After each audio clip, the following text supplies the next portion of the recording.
বিসমিল্লাহির রহমানির রহিম। হেকায়েতে সাহাবা থেকে দুই আনসারি বালকের আবু জাহালকে হত্যা করা। দুই আনসারি বালকের আবু জাহালকে হত্যা করা।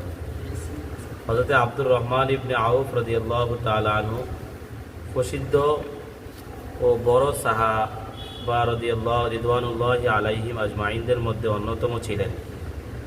তিনি বলেন, আমি বদরের যুদ্ধের ময়দানে যোদ্ধাদের কাতারে দাঁড়াইয়াছিলাম।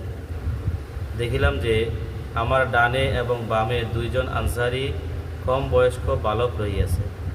ভাবিলাম যে আমি যদি শক্তিশালী ও মজবুত লোকদের মাঝে থাকিতাম তবে ভালো হইত, কেননা প্রয়োজনে একে অপরের সাহায্য করিতে পারিতাম। আমার দুই পাশে দুইটি বালক, উহারা কি সাহায্য করিবে? তাহাদের উভয়ের মধ্যে হইতে একজন আমার হাত ধরিয়া বলিল, চাচা, আপনি কি আবু জাহেলকে চিনেন? আমি বললাম, হ্যাঁ চিনি। তোমার কি দরকার? সে বলিল, আমি জানিতে পারিয়াছি যে সে রাসূলুল্লাহ সাল্লাল্লাহু আলাইহি ওয়াসাল্লামকে গালিগালাজ করে।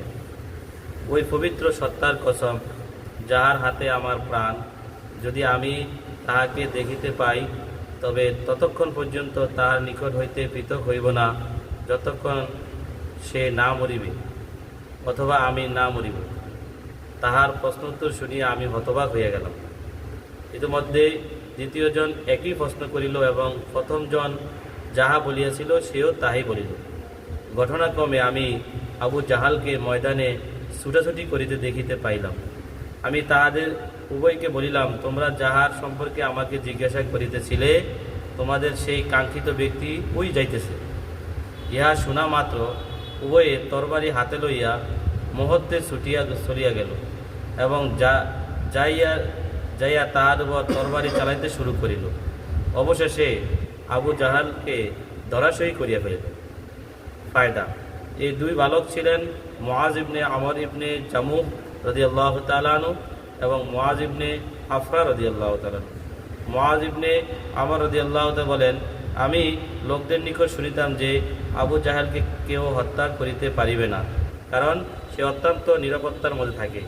আমার তখন হইতে খেয়াল ছিল যে আমি তাহাকে হত্যা করিব। এই দুই বালক ছিলেন পদাতিক, আর আবু জাহাল ঘোড়ার উপর সাওয়ার ছিল।